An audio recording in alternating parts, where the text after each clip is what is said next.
Imagine कीजिए ये bag आपकी बॉडी है और ये जो कंचे हैं ये आपके बॉडी में जान।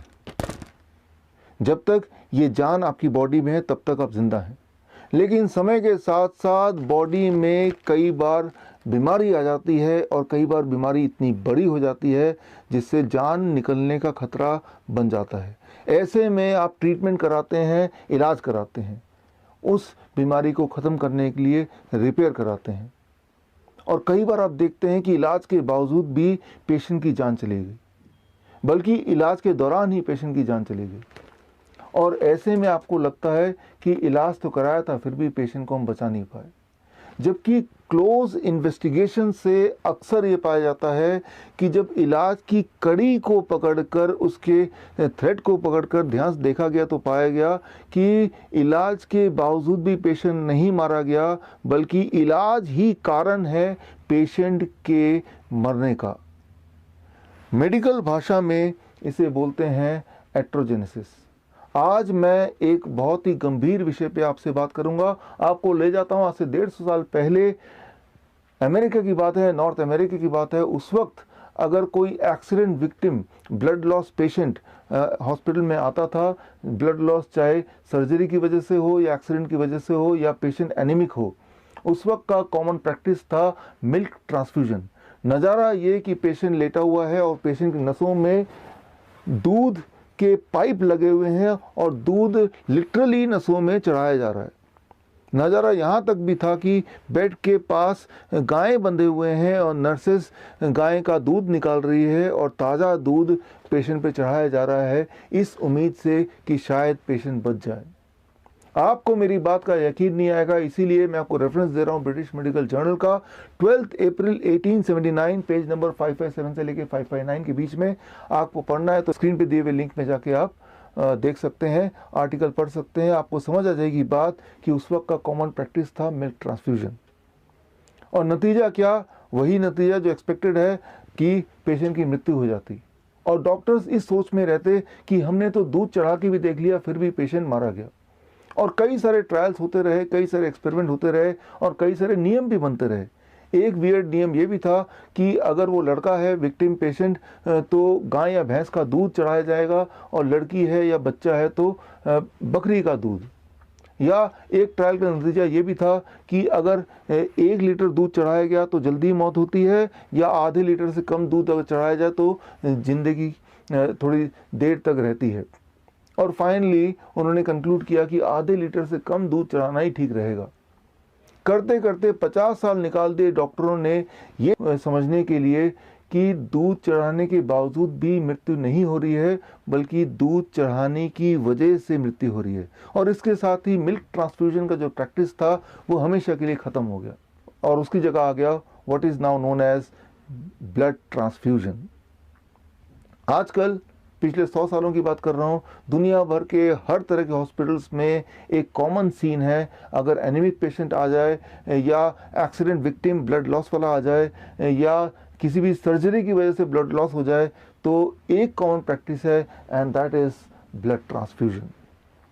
ब्लड ट्रांसफ्यूजन में ये बिलीव ही नहीं किया जाता, बल्कि ये विश्वास किया जाता है कि खून चढ़ाने से इंसान के जिंदा रहने की पॉसिबिलिटी बढ़ सकती है, रादर बढ़ जाती है। लेकिन पिछले 10 सालों में ही, सिर्फ लास्ट 10 ईयर्स में एविडेंस की बात की जा रही है कि एक्चुअली रियलिटी में देखते हैं कि जो हम सोच रहे हैं क्या ऐसा ही है। पिछले 10 सालों में बहुत सारे आंकड़े कलेक्ट किए गए, बहुत सारे रैंडमाइज कंट्रोल ट्रायल हुए, बहुत सारे मेटाएनालिसिस सामने आए, और वो सारे ट्रायल्स का नतीजा सिर्फ एक। मान लीजिए 2 पेशेंट हैं, दोनों की स्थिति एक जैसी गंभीर है, दोनों का ब्लड लॉस एक जैसा है, और एक को खून चढ़ाया गया और एक को खून किसी कारणवश नहीं चढ़ाया गया। हर बार ये पाया गया कि जिन पेशेंट्स को खून चढ़ाया गया उन पेशेंट्स के मृत्यु की चांसेस लगभग डबल है, 2 गुना। आप सोच रहे होंगे कि अगर ब्लड ट्रांसफ्यूजन से मृत्यु दर बढ़ जाता है, मोर्टेलिटी रेट बढ़ती है, मॉर्बिडिटी बढ़ती है, तो ये आज भी प्रैक्टिस में क्यों है? इसके लिए आप गौर कीजिए स्क्रीन में दिए हुए रिपोर्ट को। रिपोर्ट है AABB का, यानी कि American association of blood bank. जिन्होंने ये बीड़ा उठाया है कि वो प्रोटोकॉल बनाएंगे, गाइडलाइन बनाएंगे, रिकमेंडेशन बनाएंगे। उनके रिकमेंडेशन देखिए, 4 रिकमेंडेशन स्क्रीन पे हैं। इनमें से रिकमेंडेशन 2, 3, 4 की बात करते हैं।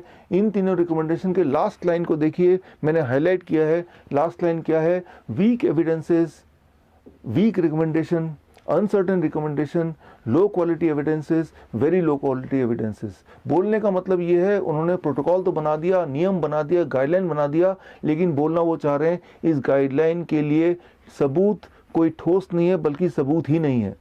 सिर्फ रिकमेंडेशन 1 के नीचे लास्ट लाइन पे लिखा है स्ट्रॉन्ग रिकमेंडेशन, स्ट्रॉन्ग एविडेंसेस।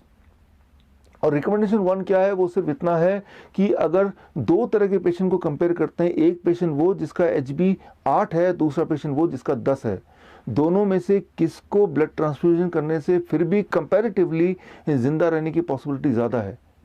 देखिए, ये कंपैरिजन कुछ वैसा ही होगा जैसा मिल्क ट्रांसफ्यूजन वाले ज़माने में कंपैरिजन किया गया कि 1 लीटर दूध या आधा लीटर दूध। जबकि सच्चाई तो ये है कि अगर कंपैरिजन करना ही है तो blood transfusion versus no blood transfusion. और इस तरह के ट्रायल्स तो पिछले 10 साल में ही हुए, और हर ट्रायल का नतीजा बिल्कुल साफ कि ब्लड ट्रांसफ्यूजन से मृत्यु होती है। यहाँ एक बात आपको समझना होगा, चाहे वो ब्लड ट्रांसफ्यूजन हो, चाहे वो मिल्क ट्रांसफ्यूजन हो, जब भी कोई भी लिक्विड, वो लिक्विड खून हो सकता है, वो लिक्विड दूध हो सकता है, वो लिक्विड इवन सलाइन हो सकता है, जब भी कोई भी लिक्विड नसों के माध्यम से आपके बॉडी के अंदर जाता है, तब उस वक्त आपके बॉडी में कुछ हलचल होती है। पहली बात जिसे कहते हैं मेडिकल भाषा में ट्राली। ट्राली मतलब transfusion related acute lungs injury, यानी कि लंग्स पर दबाव पड़ता है, लंग्स काम करना बंद कर देती है, इंसान की मृत्यु हो जाती है। और दूसरी सबसे बड़ी बात जिसे कहते हैं मेडिकल भाषा में trim, transfusion related immune modulation, यानी कि जब भी कोई भी लिक्विड नसों के माध्यम से बाहर से बॉडी में जाता है तो बॉडी का जो इम्यून सिस्टम है पूरा गड़बड़ हो जाता है, तहस नहस हो जाता है। और एक खास तरह का मॉलिक्यूल जिसका नाम है VEGF, vascular endothelium growth factor, ये एक ऐसा मॉलिक्यूल है जो ये डिसाइड करता है कि आप हेल्दी रहेंगे या आप बीमार पड़ेंगे, आपकी डेथ कैंसर से होगी या आप हार्ट डिजीज से जूझेंगे। ये जो मॉलिक्यूल है ये पूरी तरह डिस्ट्रॉय कर देता है जब भी कोई भी लिक्विड आपके बॉडी में ट्रांसफ्यूज होता है थ्रू द ब्लड वेसल्स। सो ये इस थ्योरी को अगर आप समझना चाहते हैं तो आप मेरे YouTube चैनल में जाके आप एक वीडियो देखिए। वीडियो का नाम है क्योर फॉर ऑल डिजीज़। तो आपको पता चल जाएगा कि VEGF का सिग्निफिकेंस क्या है। बल्कि पिछले साल का जो नोबेल प्राइज विनिंग साइंस था वो भी इसी पे आधारित था। हर साल पूरे दुनिया में हज़ारों ब्लड डोनेशन कैंप्स लगते हैं और कैंप के माध्यम से 85 मिलियन यूनिट से लेके 100 मिलियन यूनिट तक ब्लड कलेक्ट किया जाता है। लगभग 10 ओलंपिक साइज के स्विमिंग पूल के बराबर अमाउंट का, मतलब 10 ओलंपिक साइज के स्विमिंग पूल को अगर ब्लड से भर दें तो जितना खून होगा इतना खून डोनेशन के नाम से, ब्लड डोनेशन के नाम पे कलेक्ट किया जाता है। बड़े बड़े संस्थान, Lions club, rotary club, school के बड़े बड़े सोसाइटी आए दिन ब्लड डोनेशन कैंप लगाते हैं इस उम्मीद से कि शायद इससे कोई हम पुण्य कमा लें। उनके दिमाग में यह है कि ब्लड डोनेशन रक्तदान जीवन दान है। दरअसल रक्तदान जीवन दान नहीं है, रक्तदान मृत्युदान है।